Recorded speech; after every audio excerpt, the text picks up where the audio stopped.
Baik, Assalamualaikum warahmatullahi wabarakatuh. Alhamdulillahirabbil alamin wa bihi nasta'in ala umuri dunya waddin wassalatu wassalamu ala asyrafil anbiya'i wal mursalin wa ala alihi wa sahbihi ajma'in amma ba'du. Rabbi shrah li sadri wa yassir li amri wahlul 'uqdatam min lisani yafqahu qawli.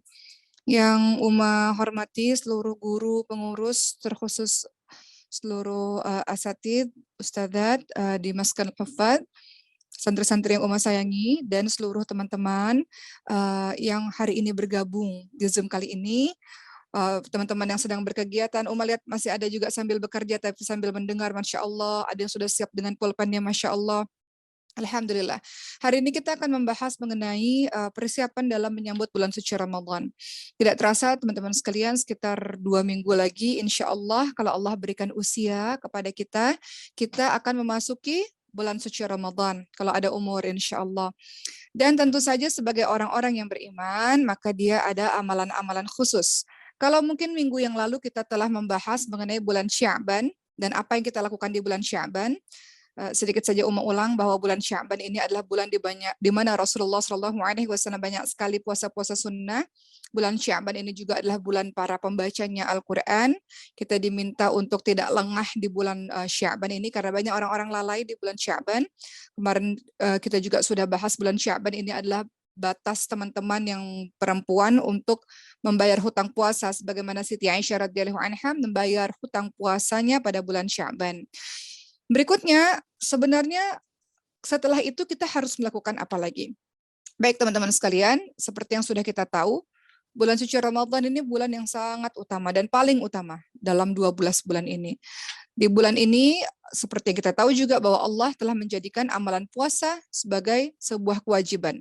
Dan kita tahu puasa itu adalah bagian dari rukun Islam. Dan Rasulullah SAW memberikan petunjuk kepada kita semua untuk menghidupkannya dengan berbagai macam amalan. Baik teman-teman sekalian, seperti yang kita tahu ya, mengenai bulan puasa di bulan suci Ramadan, ini bagian dari rukun Islam. Kita tahu bahwa rukun Islam dalam hadis surat muttafaqun alaih dijelaskan, rukun Islam itu dibangun atas 5 perkara. Islam itu dibangun atas 5 perkara. Syahadat kepada Allah Subhanahu wa taala, kita bersaksi tiada Tuhan selain Allah, Nabi Muhammad adalah utusan Allah, kita menegakkan salat, kemudian kita menunaikan zakat, berpuasa di bulan suci Ramadan, dan juga adalah kita pergi haji bagi kita yang mampu. Maka insya Allah kalau untuk urusan puasa wajib di bulan Ramadan ini, mudah-mudahan semua yang ada di Zoom ini adalah orang-orang yang tidak pernah dalam meninggalkan puasanya di bulan suci Ramadan. Juga kalau kita lihat di sini juga lihat banyak sekali istri-istri. Untuk para wanita-wanita, Rasul juga ingatkan, kalau wanita-wanita ingin masuk pintu surga dari mana-mana saja yang ia kehendaki, lakukan 4 hal. Pertama, sholat 5 waktu. Kedua, puasa di bulan suci Ramadan. Jadi puasa di bulan suci Ramadan ini perkara wajib yang bukan perkara main-main, bagian dari rukun Islam. Kemudian yang ketiga, taat kepada suami selama suami menyuruh kita pada kebaikan. Dan keempat, menjaga diri dan harta suami. Jadi banyak sekali ya bahwa bulan suci Ramadan di dalamnya kita berpuasa menjadi sebuah kewajiban, menjadi sebuah bagian dari rukun Islam. Tentu saja teman-teman sekalian, ketika Allah berikan kita kesempatan untuk bisa bertemu dengan Ramadan, ini adalah nikmat yang luar biasa. Banyak orang yang berpulang sehingga tidak bertemu dengan Ramadan. Ayah Uma berpulang di tahun kemarin, di bulan Juni tahun kemarin, sehingga tidak bertemu dengan Ramadan lagi di tahun ini. Ataupun mungkin banyak ya, keluarga besar Maskan Hufad tidak banyak yang ayahnya, kakeknya, neneknya, atau saudara-saudaranya, atau teman-teman kita lainnya, karena satu dan lain hal, karena corona kah, atau penyakit-penyakit lain kah, kita banyak kehilangan 2 tahun belakangan ini, teman-teman sekalian, mereka Allah tidak berikan kesempatan untuk bertemu dengan Ramadan. Tapi hari ini teman-teman sehat, teman-teman hidup dan bernafas. Kadang-kadang kita lupa dengan nikmat hidup ini, teman-teman sekalian. Kita sudah berada di bulan Sya'ban, yang 2 minggu lagi insya Allah bertemu dengan Ramadan. Itu nikmat tiada tara ya, nikmat yang sangat besar dari Allah Subhanahu wa taala. Dan biasanya Rasulullah SAW selalu memberikan kabar gembira kepada para sahabat-sahabat tentang datangnya bulan ini. Kenapa? Karena banyak sekali keutamaan-keutamaan di bulan suci Ramadan, janji-janji yang luar biasa dari Allah Subhanahu wa taala, pahala yang melimpah ruah bagi orang-orang yang menghidupkan bulan Ramadan, yang sungguh-sungguh dengan bulan suci Ramadan. Kalau begitu, apa sih yang harus kita persiapkan sejatinya secara garis besar untuk bertemu dengan bulan suci Ramadan setelah amal-amal ibadah yang sudah kita bahas minggu kemarin. Pertama tentu adalah bekal ilmu, teman-teman sekalian. Sekarang ini adalah waktu kita untuk banyak baca, banyak dengar ceramah, banyak cari informasi, walaupun kita sudah sering mungkin dengar bertahun-tahun, tapi kita harus sungguh-sungguh mengetahui tentang keutamaan-keutamaan di bulan suci Ramadan atau apa-apa saja yang bisa kita lakukan di bulan suci Ramadan supaya kita tidak termasuk orang yang sia-sia. Bekal ilmu ini penting teman-teman sekalian. Yang pertama tadi bekal ilmu ya. Kenapa? Supaya ibadah kita banyak menuai manfaat, tidak asal-asalan. Apa kata Umar bin Abdul Aziz? Beliau mengatakan, barang siapa yang beribadah kepada Allah tanpa ilmu, maka dia akan membuat banyak kerusakan daripada mendatangkan banyak kebaikan. Banyak juga yang mereka puasa hanya puasa menahan lapar dan menahan haus saja. Padahal bisa saja puasanya sia-sia. Ada loh teman-teman sekalian, puasa tetap dijalankan tapi sholatnya bolong-bolong itu ada juga. Puasa dijalankan tapi nggak pakai hijab. Sementara hijab juga adalah sebuah perkara yang wajib. Puasa dijalankan tapi ghibah, menjelek-jelekkan orang lain dengan lisan maupun tulisan lewat sosial media masih dilakukan. Puasa dijalankan menahan lapar dan haus, tapi kata-kata romantis dengan yang bukan mahram masih dijalankan. Padahal Rasul ingatkan dalam puasa itu nggak boleh kita ini mengatakan kata-kata maksiat ya kepada lawan jenis dan kata-kata kotor. Itu juga akan mengganggu puasa kita. Bagi kita yang nggak belajar dan nggak tahu tentang hal-hal ini, kita masih melakukan hal-hal tersebut karena kita pikir puasa itu menahan lapar dan haus. Padahal puasa itu semuanya dipuasakan. Mata dipuasakan, lisan dipuasakan dari membicarakan kata-kata kotor atau kata-kata riba, fitnah, dusta, dan sebagainya. Telinga juga dipuasakan dari hal-hal yang dibenci oleh Allah SWT. Tangan, kaki, anggota badan kita juga dipuasakan dari hal-hal yang dibenci oleh Allah Subhanahu wa taala. Baik, teman-teman sekalian, ilmu ini yang kemudian membuat amalan kita diterima oleh Allah.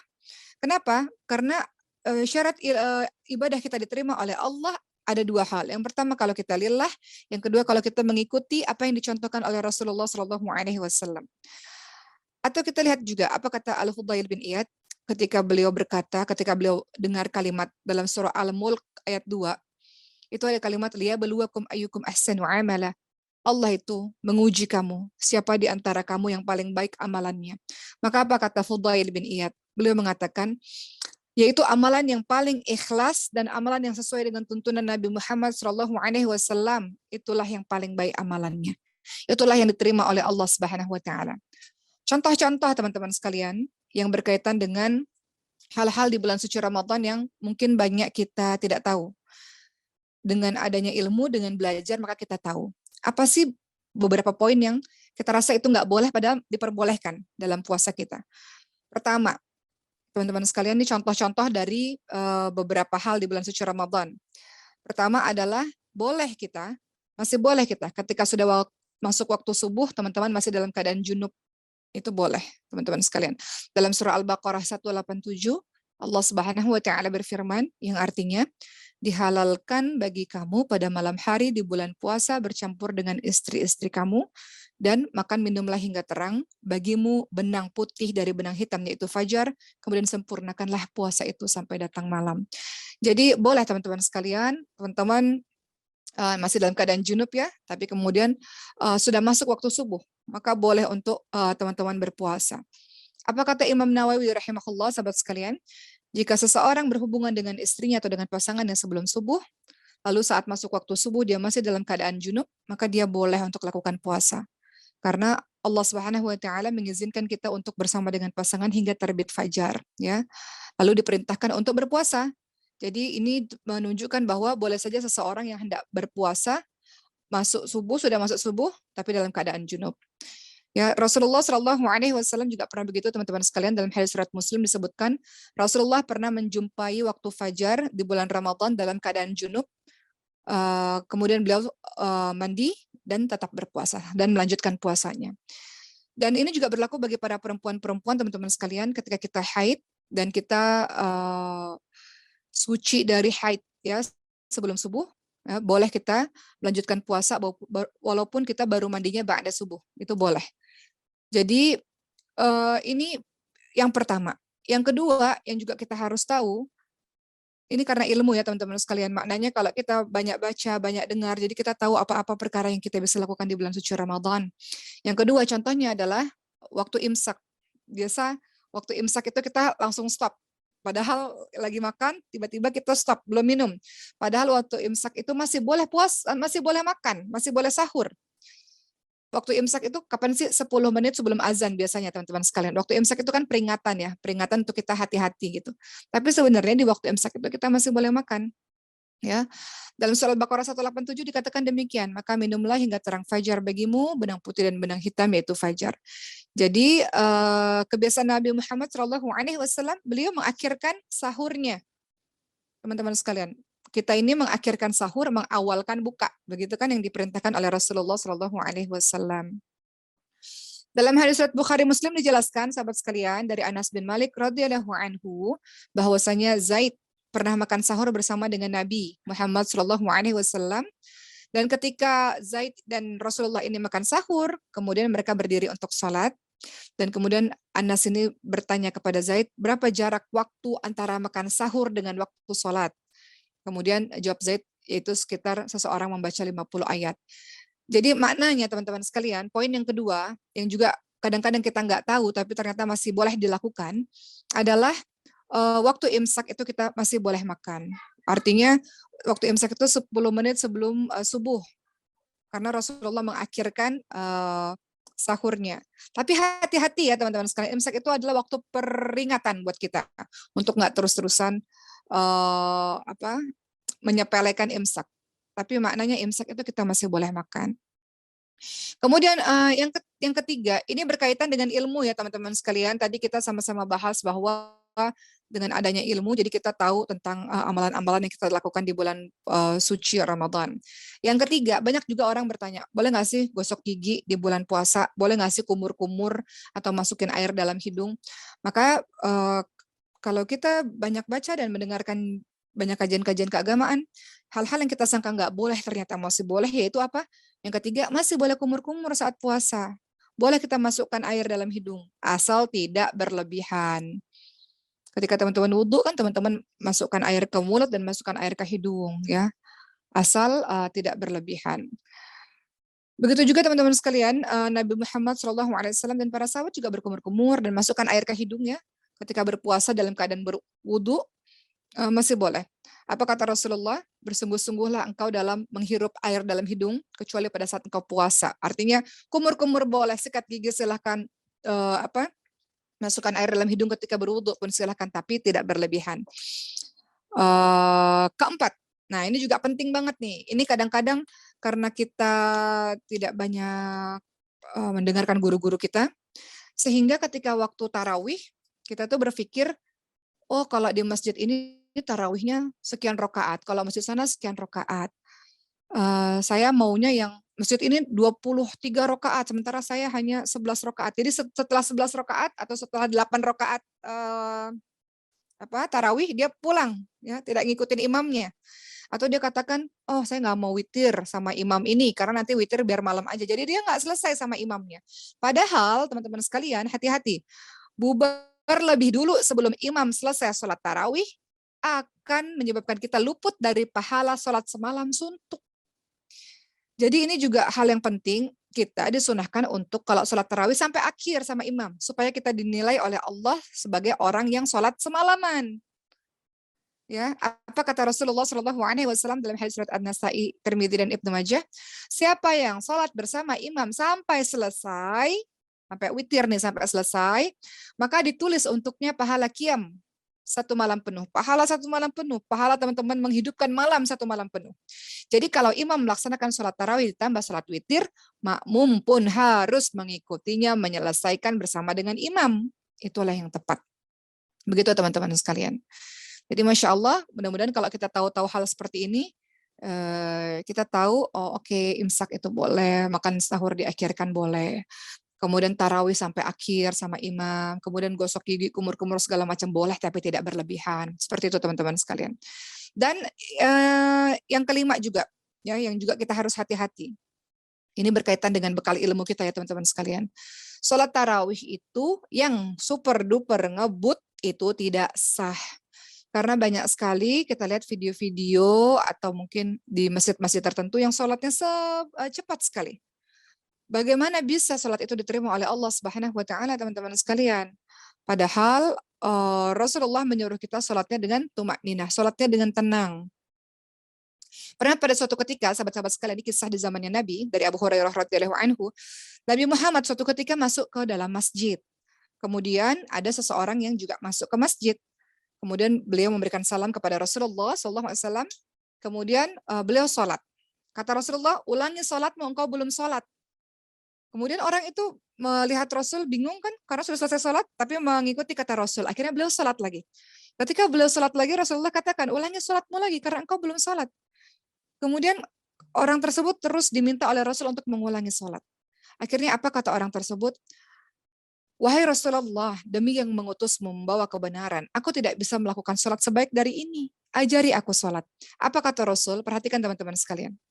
Untuk kita semua juga. Jika engkau hendak sholat, maka bertakbirlah. Kemudian baca Al-Quran yang mudah bagimu. Lalu ruku dengan tenang, dengan tumakninah ketika ruku. Lalu bangkit dan beriktidal, berdiri. Kemudian sujud dengan tumakninah, dengan tenang.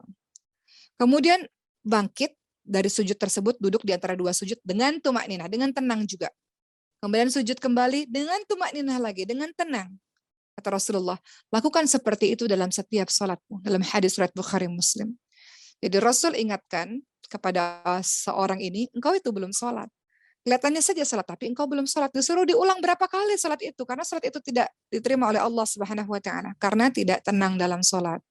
Makanya Rasul katakan ketika engkau berdiri, tenang. Ketika engkau ruku, menyempurnakan rukukmu dengan tenang. Iktidal, sujud, duduk di antara dua sujud, semua lakukannya dengan tenang, tumakninah. Begitu teman-teman sekalian. Jadi persiapan kembali lagi dalam menyambut bulan suci Ramadan adalah dengan persiapan ilmu. Beberapa di antaranya informasi-informasi yang mungkin sebagian kita baru mendengarnya, tadi sudah kita bahas, boleh ketika masuk waktu subuh dalam keadaan junub, tapi setelah itu langsung mandi. Kemudian waktu imsak itu masih boleh makan, karena larangan makan dan minum itu dari terbitnya fajar subuh. Kemudian masih boleh kumur-kumur, sikat gigi, tidak berlebih-lebihan dan tidak ditelan pastinya. Kemudian jangan bubar sebelum imam tarawih itu selesai. Sampai sholat witir, ikuti sampai akhir. Kemudian jangan sholat tarawih itu buru-buru, khawatir sholatnya tidak sah dan tidak diterima oleh Allah Subhanahu wa taala. Dan masih banyak lagi teman-teman sekalian, ilmu-ilmu yang informasi-informasi yang membahas tentang keutamaan-keutamaan di bulan suci Ramadan. Bayangkan kalau kita nggak banyak baca, nggak banyak dengar, nggak cari informasi tentang bulan suci Ramadan, yang kita tahu hanyalah puasa.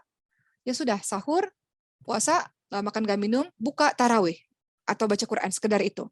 Padahal banyak yang bisa kita lakukan di bulan suci Ramadan. Nanti kita bahas lagi ketika masuk bulan suci Ramadan, kita akan bahas lebih detail mengenai hal itu. Kedua, apa yang harus kita lakukan untuk menyambut bulan suci Ramadan, sahabat-sahabat sekalian? Setelah tadi kita banyak dengan bekal ilmu, yang kedua perbanyak taubat. Berbanyak taubat, bulan suci Ramadan, bulan suci. Harus kita ini juga masuk ke dalamnya dengan diri yang suci. Jadi ini yang dilakukan oleh para ulama, oleh para orang-orang yang takut kepada Allah. Beliau-beliau ini memasuki bulan suci Ramadan dengan memperbanyak taubat dan memperbanyak istighfar. Jadi jangan lagi masuk bulan suci Ramadan masih bertengkar dengan tetangga, masih bertengkar dengan orang tua, masih punya hubungan nggak baik dengan sanak saudara. Atau masuk bulan suci Ramadan masih apa? Masih dendam, masih marah, masih ada hak-hak orang yang belum dikembalikan, dan lain-lain. Teman-teman sekalian, setiap dari kita tidak ada yang suci, bersih tanpa dosa, tidak ada. Semua orang pasti pernah berbuat dosa. Ada yang dia lakukan mungkin dosa-dosa besar di masa lalunya, dia mungkin pernah melakukan zina kah, atau mungkin dia pernah minum khamar, atau dia sering meninggalkan sholat, atau dosa-dosa yang lainnya. Dan semua dosa-dosa itu teman-teman sekalian itu masih terbuka pintu taubat di hadapan Allah Subhanahu wa taala. Sebentar lagi masuk bulan suci Ramadan, masih ada waktu untuk memperbanyak taubatan nasuha. Apa yang dikatakan dalam hadis riwayat Tirmidzi, wahai anak Adam, sesungguhnya jika engkau menyeru dan mengharap kepadaku, kata Allah, maka aku pasti ampuni dosa-dosamu. Wahai anak Adam, seandainya dosamu membumbung tinggi hingga ke langit, tentu aku akan ampuni. Wahai anak Adam, seandainya engkau mendatangiku dengan dosa sepenuh bumi, dalam keadaan tidak syirik kepadaku, maka aku pun datang kepadamu dengan mengampunimu pula, sepenuh bumi pula. Jadi artinya Allah Subhanahu wa taala mengampuni semua dosa. Umar pernah bilang, kadang-kadang syaitan itu mengatakan, engkau itu tidak pantas jadi orang soleh. Engkau itu tidak pantas berada dalam kalangan orang-orang soleh. Atau engkau nggak pantas jadi penghafal Quran, karena masa lalumu itu begitu kelam. Engkau tidak pantas pergi umroh, karena keburukanmu itu luar biasa. Nggak pantas engkau pakai jilbab, karena maksiatmu itu banyak. Itu cara kerja syaitan. Tapi Allah Subhanahu wa taala tidak begitu. Semua dosa Allah ampuni. Selama kita masih hidup, Allah ampuni teman-teman sekalian. Surah Az-Zumar 53 ini Umar sering ulang-ulang juga ayat ini. A'udzubillahi minasyaitonirrajim. Qul ya ibadiyalladzina asrafu ala anfusihim la taqnatu min rahmatillah innallaha yaghfiru dzunuba jami'a innahu huwal ghafurur rahim. Wahai hamba-hambaku yang melampaui batas. Allah enggak bilang wahai penzina, wahai peminum khamar, wahai anak durhaka kepada orang tua, wahai pembunuh. Allah enggak panggil begitu. Allah panggil dengan panggilan sayang. Wahai hamba-hambaku yang melampaui batas, kata Allah. Janganlah berputus asa dari rahmat Allah. Allah mengampuni semua dosa-dosamu. Allah Maha Pengampun, Allah Maha Penyayang. Allah ingin kita kembali kepada Allah. Apalagi ini mau menyambut bulan suci Ramadan, hentikan segala macam bentuk maksiat. Sudah stop, selesaikan teman-teman sekalian. Apapun itu. Selesaikan berbagai macam dosa, ini mumpung masih ada waktu sebelum kita masuk bulan suci Ramadan. Apa kata Ibnu Katsir rahimahullah menterjemahkan atau menafsirkan surah Az-Zumar ayat 53 nanti? Kata beliau, ayat ini berisi seruan kepada setiap orang yang berbuat maksiat, berbuat jahat, berbuat dosa kepada Allah Subhanahu wa taala, yang sedang dianiaya dirinya sendiri, segera kembali kepada Allah. Ayat-ayat ini mengabarkan bahwa Allah mengampuni seluruh dosa-dosa bagi yang ingin dan sungguh-sungguh bertaubat, walaupun dosa itu sangat banyak bagai buih di lautan, teman-teman sekalian. Taubatan yang seperti apa? Taubatan nasuha, taubatan yang tulus, taubatan yang murni. Apa kata Rasulullah, teman-teman sekalian, dalam hadis riwayat Muslim? Ada seorang yang dia buat dosa. Kemudian dia katakan, Allahumma ghfir li dzambi. Ya Allah, ampunilah dosaku. Lalu Allah berfirman, hambaku telah berbuat dosa. Lalu dia mengetahui bahwa dia memiliki Allah, memiliki Tuhan yang mengampuni dosa dan menghukumi setiap perbuatan dosa. Kemudian akhirnya Allah ampuni. Orang ini sudah diampuni oleh Allah, dia ulang lagi buat dosa. Dia datang lagi kepada Allah, Allahumma ghfir li dzambi, Allah ampuni aku. Lalu Allah katakan, aku mengampuni dosamu. Kemudian setelah diampuni, kita buat dosa lagi. Begitulah manusia. Kadang-kadang kita buat dosa, kadang maksiat. Kadang-kadang kita taubat, kita maksiat. Taubat lagi, maksiat lagi. Berulang-ulang seperti itu. Apa kata Allah? Allah ampuni. Engkau bolak-balik buat dosa, Allah ampuni. Kemudian Allah Subhanahu wa taala berfirman, beramallah sesukamu, sungguh engkau akan diampuni. Masya Allah. Maksudnya apa teman-teman sekalian? Maksudnya adalah seseorang kita ini kadang-kadang berbuat dosa sehingga 100 kali, 1000 kali atau bahkan lebih daripada itu, setiap kali kita datang kepada Allah Subhanahu wa taala, Allah menerima taubat kita teman-teman sekalian. Allah menerima betapa kotornya diri ini. Maha besar Allah, maha baik Allah teman-teman sekalian. Allah mengampuni semua dosa-dosa yang kita lakukan. Maka artinya kita lihat begitu luas kasih sayang Allah, begitu luas rahmat Allah kepada hamba yang kotor ini. Pada hamba yang banyak maksiat ini teman-teman sekalian. Maka masih ada kesempatan. Bertaubatlah dengan tulus dalam surah At-Tahrim ayat 8. Apa kata Allah? A'udzubillahi minasyaitonirrajim. Ya ayyuhalladzina amanu tubu ilallah taubatan nasuha. Wahai orang-orang beriman, bertaubatlah kepada Allah dengan taubatan nasuha, taubatan yang semurni-murninya. Allah masih kasih kesempatan kita bernafas sampai hari ini, teman-teman sehat, teman-teman bisa bangun. Jikalau banyak orang-orang lain yang terkapar atau mungkin sudah kembali kepada Allah Subhanahu wa taala. Orang-orang yang meninggal dunia. Teman-teman lihat dalam surah Al-Munafiqun ayat 10. Ketika dia meninggal dunia, dia minta apa sama Allah? Ya Allah, bangunkan aku ya Allah. Kenapa engkau tidak tunda kematianku supaya aku bisa beramal salih ya Allah. Supaya aku bisa sedekah ya Allah. Mereka merasa menyesal. Kenapa? Allah mengambil mereka begitu cepat sehingga mereka nggak ada waktu untuk beramal saleh. Kita masih dikasih kesempatan oleh Allah Subhanahu wa taala untuk bisa beramal saleh. Apalagi ketika nanti masuk bulan suci Ramadan, teman-teman sekalian. Jadi, apa itu syarat diterimanya taubat? Taubatan nasuha. Taubat dengan ikhlas, bukan karena siapa-siapa. Bukan karena pujian manusia, bukan karena ingin mendapatkan yang lain-lain, bukan karena ingin pamer di sosial media kita sudah berhijrah, bukan. taubatan nasuha itu adalah ikhlas semata-mata karena Allah Subhanahu wa taala. Ikhlas itu apa? Ada orang puji, ada orang caci maki, enggak berpengaruh. Yang dia cari adalah keridhaan Allah Subhanahu wa taala. Taubatan nasuha itu apalagi ciri-cirinya? Dia menyesal betul-betul. Dia banyak menyesal kepada Allah Subhanahu wa taala. Apa kata Malik bin Dinar, teman-teman sekalian? Menangisi dosa-dosa itu akan menghapuskan dosa-dosa sebagaimana angin mengeringkan daun yang basah. Jadi tangisi dosa-dosa kita, teman-teman sekalian. Terlalu kotor diri ini, Allah itu menutupi aib kita di depan mata manusia sehingga orang lihat kita ini yang indah-indahnya saja. Seandainya Allah buka siapa sesungguhnya diri kita, enggak akan ada satu orang pun yang mau dekat-dekat dengan kita saking menjijikkannya diri ini, teman-teman sekalian. Banyak dosa yang kita lakukan dalam keramaian maupun dalam kesendirian. Banyak dosa yang kita lakukan terang-terangan maupun sembunyi-sembunyi, sahabat-sahabat semua. Berikutnya, kalau engkau masuk bulan suci Ramadan, taubatan nasuha adalah hentikan perbuatan dosa itu.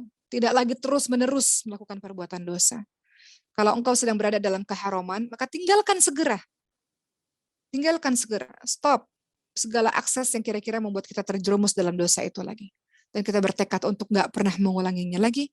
Dan kita isi dengan amal-amal salih untuk menutupi keburukan kita di masa lalu. Ada kok beberapa santri-santri kita di Maskanul Huffaz yang mungkin masa lalunya tidak baik. Mereka datang ke Maskanul Huffaz ingin menyucikan diri mereka. Banyak teman-teman sekalian. Di Maskanul Huffaz, pesantren Tahfiz Maskanul Huffaz, anak-anak yang datang itu beragam. Dari latar belakang yang sangat beragam. Ada yang memang Masya Allah sudah punya hafalan, yang memang dari pesantren Masya Allah. Ada juga yang masa lalunya juga tidak baik.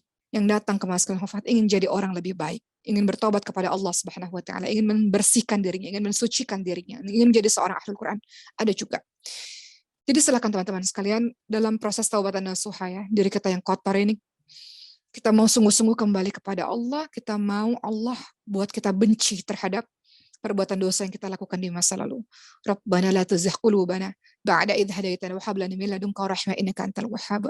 Kita minta kepada Allah agar Allah jangan kembalikan kita kepada kehidupan kita yang bodoh dan penuh kejahatan, penuh dengan kemaksiatan setelah Allah berikan petunjuk kepada kita. Ada banyak doa yang teman-teman bisa baca dalam doa untuk kita bertobat kepada Allah Subhanahu wa taala. Dalam hadis surat Muslim, Bukhari Muslim, ya ada doa yang dibaca oleh Sayyidina Abu Bakar As-Siddiq radhiyallahu anhu. Apa doa yang diajarkan Rasulullah kepada Sayyidina Abu Bakar? Kata Sayyidina Abu Bakar, "Ya Rasulullah, ajarkanlah satu doa yang aku bisa panjatkan ketika aku sholat." Maka apa kata Rasulullah? Baca doa yang kalimatnya adalah Allahumma inni dhalamtu nafsi dhulman katsira wa la yaghfiru dhunuba illa anta faghfirli maghfiratun min indika. Kemudian dilanjutkan dengan warhamni innaka antal ghafurur rahim. Teman-teman bisa lihat doa ini dalam dalam hadis riwayat Bukhari Muslim, doa yang diajarkan Nabi Muhammad kepada Sayyidina Abu Bakar As-Siddiq radhiyallahu anhu. Doanya yang berarti, ya Allah, sungguh aku ini telah menzalimi diriku sendiri dengan kezaliman yang sangat banyak. Ya Allah, aku sungguh sedang menganiaya banyak kejahatan yang aku lakukan untuk diriku sendiri. Aku zalim sama diriku sendiri. Ya Allah, sungguh aku telah zalim pada diriku sendiri. Menzalimi diri ini dengan kezaliman yang sangat banyak. Sedangkan tidak ada yang dapat mengampuni dosa-dosa kecuali Engkau. Maka itu ya Rabb, ampunilah aku ya Allah dengan suatu pengampunan dari sisimu. Dan rahmatilah aku ya Allah, sesungguhnya Engkau maha pengampun lagi maha penyayang. Ini doanya Sayyidina Abu Bakar As-Siddiq radhiyallahu anhu, teman-teman sekalian, bahwa di dalam doa ini berisi pengakuan, ya Allah, aku ini telah banyak menzalimi diriku sendiri. Teman-teman ketahuilah kalau kita buat dosa, kita ini sedang jahat sama diri kita sendiri. Kita sedang aniaya diri kita sendiri. Kenapa? فَمَن يَعْمَلْ مِثْقَالَ ذَرَّةٍ خَيْرًا يَرَهُ وَمَن يَعْمَلْ مِثْقَالَ ذَرَّةٍ شَرًّا يَرَهُ. Kebaikan sebiji zarah Allah balas, kejahatan sebiji zarah Allah balas. In ahsantum li anfusikum wa in asatum falaha. Kebaikan yang kita lakukan kembali untuk diri kita sendiri, kejahatan yang kita lakukan kembali untuk diri kita sendiri. Semua kejahatan yang kita lakukan artinya kita sedang jahat sama diri kita sendiri. Makanya Sayyidina Abu Bakar As-Siddiq mengatakan, ya Allah, sungguh aku telah menzalimi diriku sendiri dengan kezaliman yang sangat banyak, ya Allah. Maka beliau minta agar Allah mengampuni dosa-dosa beliau. Begitulah teman-teman sekalian. Jadi teman-teman bisa baca doa dengan doa apapun yang diajarkan dalam Quran maupun hadis untuk Allah mengampuni dosa-dosa kita. Kemudian dalam taubat dalam menyambut bulan suci Ramadan, banyak taubat, banyak beristighfar kepada Allah Subhanahu wa taala. Kita juga bisa dengan taubatan nasuha dengan cara apa? Salat taubat, teman-teman sekalian. Salat taubat.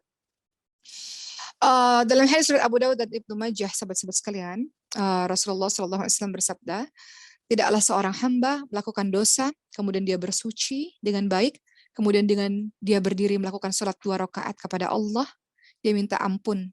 Salat taubat ya teman-teman sekalian, dan Allah mengampuninya. Begitulah teman-teman sekalian, bisa saja teman-teman juga lakukan salat taubat sebagai bentuk kesungguhan kita untuk betul-betul ingin mensucikan diri kita, ingin jadi diri yang baru, ingin jadi orang yang baru, ingin jadi orang yang benci pada maksiat dan dosa yang pernah kita lakukan dengan kebodohan kita di masa lalu. Mau jadi orang yang sungguh-sungguh kembali kepada Allah Subhanahu wa taala. Dan tentu saja, mau jadi diri yang baru, mau jadi orang yang baru menyambut bulan suci Ramadan harus di lingkungan yang saleh, di lingkungan yang baru, di lingkungan yang baik, teman-teman sekalian.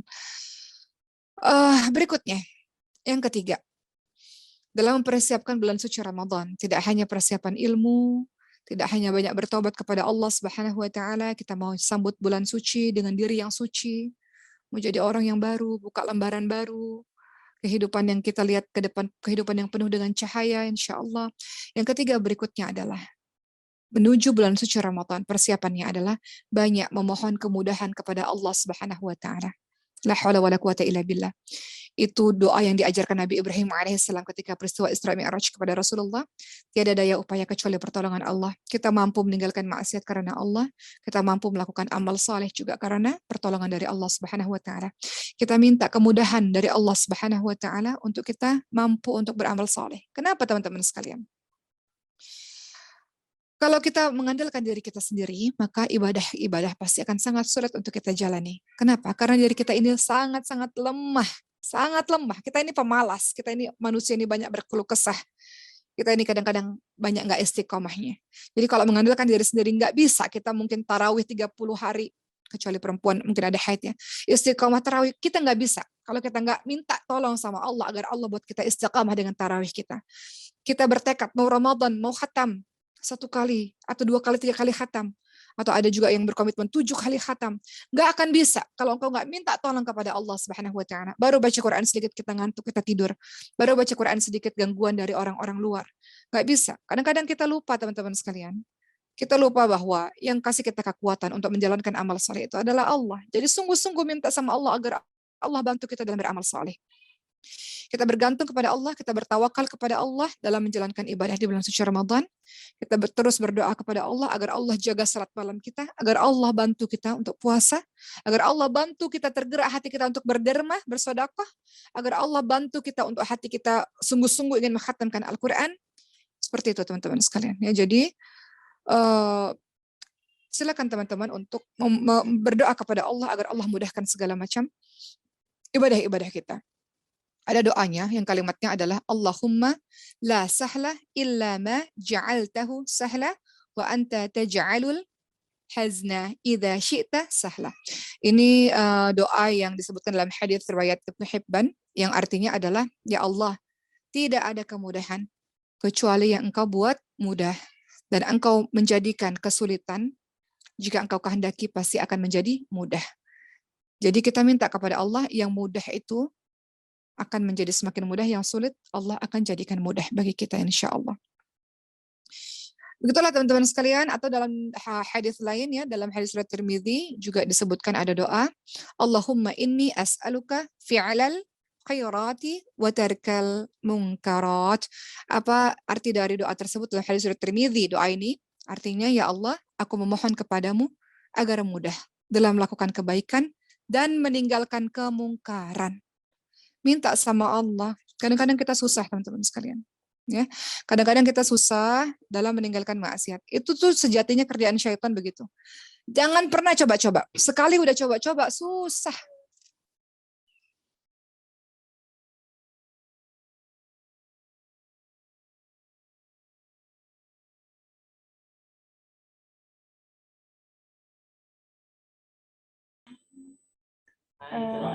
Baiklah teman-teman semua, mungkin Uma ada keperluan sebentar. Nah, alhamdulillah sekarang adalah memasuki bulan Sya'ban ya. Jadi teman-teman pada hari ini, pada hari Jumat, insya Allah hari yang penuh berkah. Silakan bagi teman-teman yang ingin mengeluarkan harta terbaiknya, ingin bersedekah atau donasi, berikut kami lampirkan. Teman-teman bisa bersedekah atau donasi ke rekening yang sudah kami kirim. Baiklah. Ya, maaf ya, dilanjutin Sulaimannya jatuh. Masya Allah. Ya, baik. Doain Sulaimannya nggak kenapa-napa ya. Lagi dada-dada tuh. Masya Allah. Baiklah, silakan. Jatuh teman-teman sekalian, semua lagi ceramah. Oke. Nah, ini doain ya Sulaimannya sehat ya, tadi dia jatuh. Umumnya agak panik tadi, insya Allah nggak apa-apa. Mudah-mudahan, insya Allah. Baik, kita lanjutkan teman-teman sekalian ya. Jadi tadi sampai mana tadi? Jadi ada doa yang kita bisa berdoa kepada Allah Subhanahu Wa Taala supaya apa? Supaya Allah mudahkan kita dalam kita beramal soleh insya Allah, dan Allah mudahkan kita dalam meninggalkan kemaksiatan insya Allah. Jadi teman-teman sekalian, Sulaiman mau dada sama kakak-kakaknya nih. Jadi teman-teman sekalian, nah ya. Teman-teman sekalian yang dirahmati oleh Allah Subhanahu Wa Taala, ciri dari orang-orang yang saleh, orang-orang yang bersungguh-sungguh masuk kepada bulan suci Ramadan adalah mereka yang pasti bergembira. Bergembira dalam menyambut bulan suci Ramadan. Dan bergembira bukan hanya sekedar bergembira saja, tapi ada persiapan-persiapan yang dilakukan. Apa itu? Tadi persiapan untuk kita dengan ilmu, kita banyak baca teman-teman sekalian. Kedua, kita persiapan apa tadi? Yang kedua, nah ini mohon izin nih, banyak ini nih. Kedua tadi persiapan bertaubat kepada Allah Subhanahu Wa Taala, dan kemudian yang ketiga ya, yang ketiga tadi apa teman-teman sekalian? Yang ketiga kita minta kepada Allah Subhanahu Wa Taala agar Allah bantu kita untuk kita melaksanakan amal saleh dengan mudah dan meninggalkan perkara-perkara maksiat insya Allah. Dengan begitu insya Allah mudah-mudahan kita siap dalam menyambut bulan suci Ramadan. Beda teman-teman sekalian. Orang-orang yang beriman kepada Allah, dia bergembira menyambut bulan suci Ramadan. Karena dia tahu banyak keutamaan-keutamaan di bulan suci Ramadan.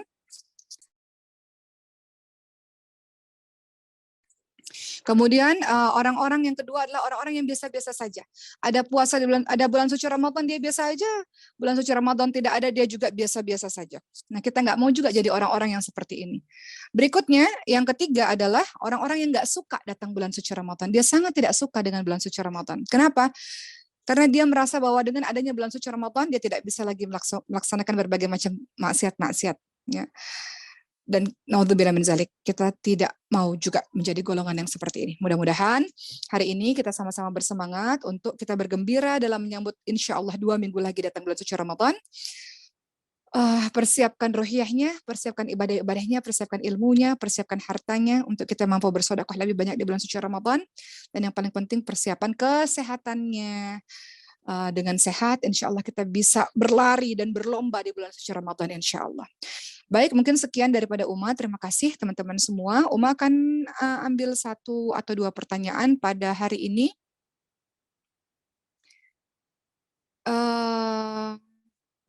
Ya, ada ini pertanyaannya malah Sulaiman ganteng. Bentar ya, Uma lagi pilih pertanyaan. Sebentar. Mohon izin. Sebentar ya. Pertanyaannya.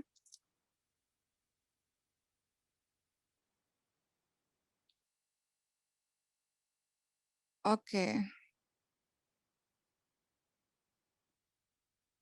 Ya, ada yang bertanya begini, bagaimana ketika ada orang-orang yang menyepelekan dosa karena dia tahu Allah Maha Pengampun, Allah Maha Penyayang. Ini sudah pernah kita bahas sebelumnya di kajian-kajian sebelumnya. Allah memang mengampuni sebuah dosa, teman-teman sekalian. Semua dosa yang teman-teman lakukan Allah ampuni. Tapi ingat, kita nggak pernah tahu kapan Allah memanggil kita. Jadi jangan coba-coba. Allah mematikan kita sesuai kebiasaan kita. Kita nggak tahu teman-teman sekalian. Teman-teman, ada ahli ibadah. Uma sering ceritakan ini, mohon izin. Ini buat kita buat berhati-hati. Ada ahli ibadah yang dia puluhan tahun dia berbuat amal saleh, dia berbuat baik. Kemudian syaitan datang kepadanya. Syaitan itu mengatakan, wahai ahli ibadah, engkau ini kan orang saleh. Berpuluh-puluh tahun engkau sudah buat baik, sudah menghafalkan Quran, sedekahmu baik, Masya Allah, pemahaman agamamu baik, Masya Allah. Buat aja dosa sedikit saja. supaya engkau merasakan seperti yang lain-lain. Bukankah Allah Maha Pengampun lagi Maha Penyayang? Bisikan syaitan seperti itu. Orang ini berpikir, iya juga ya, selama ini aku hidupnya lurus, pengen sekali-kali ngerasain bandel itu gimana, ingin sekali-kali merasakan nakal itu seperti apa, buat dosa itu rasanya bagaimana, bukankah Allah Maha Pengampun lagi Maha Penyayang? Kemudian akhirnya kata syaitan, pilihlah wahai ahli ibadah dari 3 dosa, mau minum khamar, mau berzina, atau mau membunuh. Kemudian dia pikir, apa ya dosa yang paling ringan? Oh, rasa-rasanya dosa yang paling ringan adalah minum khamr. Maka dia minum. Dan ingat, kalau kita udah masuk ke jebakan syaitan, syaitan nggak akan pernah berhenti. Itu kerjaannya, nggak pernah berhenti. Kata syaitan, masa cuma minum 1 kali tegukan? Boleh minum lagi? Minum aja lagi terus, minum lagi. Sampai dia mabuk. Ahli ibadah ini mabuk. Maka datanglah perempuan kepada dirinya, dan dalam keadaan mabuk, maka dia pun berzina dengan perempuan tersebut. Keesokan harinya dia bangun, dia kaget. Bagaimana mungkin seorang ahli ibadah, penghafal Quran, orang yang dikenali oleh orang sebagai orang yang soleh, mampu melakukan perbuatan seperti ini, menzinahi perempuan, seorang perempuan. Maka dengan rasa malunya, dia takut ketahuan orang lain, dia bunuh perempuan tersebut. Kenapa? Karena meremehkan dosa, maka dia melakukan dosa-dosa besar lainnya. Jadi hati-hati, jangan pernah engkau mengatakan, nggak apa-apalah buat dosa karena Allah Maha Pengampun. Sekali engkau masuk dan coba-coba teman-teman sekalian, maka tidak akan berhenti atau susah untuk berhenti. Susah sekali. Begitu teman-teman sekalian. Kemudian, ya, baik, berikutnya pertanyaan yang kedua. Ya, dari Farah, katanya ketika sikat gigi makruh, betul makruh. Tapi makruh itu artinya kita boleh untuk melakukannya. Kalau teman-teman yakin selama selama puasa itu teman-teman yakin dalam kondisi giginya bersih, nggak mau sikat gigi subuh dan maghrib saja, ya silahkan. Tapi bagi teman-teman yang mau sikat gigi, ya silahkan. Makruh iya. Tapi sepanjang itu kita niatkan untuk menjaga menjaga kebersihan dari gigi kita, insya Allah nggak apa-apa untuk dilakukan. Asalkan tadi ya tidak secara berlebih-lebihan. Ya, mau sikat gigi, mau kumur, mau apa itu boleh. Memang kalau sikat gigi hukumnya makruh ya teman-teman sekalian, artinya memang khawatir kalau tertelan. Tapi kalau kita yakin kita tidak tertelan, maka tidak mengapa untuk dilakukan. Seperti itu. Wallahu a'lam. Mungkin begitu ya teman-teman sekalian, karena teman-teman yang ikhwannya sudah mau bersiap-siap untuk sholat subuh. Insya Allah kita bertemu lagi di Jumat-Jumat berikutnya. Kalaupun tidak ada Umang yang mengisi, mudah-mudahan ada guru-guru kita lainnya yang dari Maskanul Huffaz. Semoga sehat-sehat teman-teman sekalian. Semoga pembicaraan yang singkat ini bermanfaat untuk kita semua. Semakin semangat lagi untuk menyambut bulan suci Ramadan. Kalau masih ada dosa-dosa, stop dari hari ini. Masih ada salah-salah sama orang, minta maaf. Dan maafkan kesalahan orang lain. Kita mau menyambut bulan suci Ramadan dengan hati yang bersih insya Allah. Supaya kita bisa ibadah maksimal insya Allah. Terima kasih. Assalamualaikum warahmatullahi wabarakatuh. Waalaikumsalam warahmatullahi wabarakatuh. Jazakillah khair atas apa yang disampaikan Uma kepada kita semua. Semoga tips-tips yang disampaikan oleh beliau kita bisa amalkan ketika bulan suci Ramadan nanti, insyaallah. Baiklah teman-teman semua, sebelum kita tutup, marilah kita tutup dengan doa yang akan dipimpin oleh Ustadz Yahdi. Kepada beliau dipersilakan.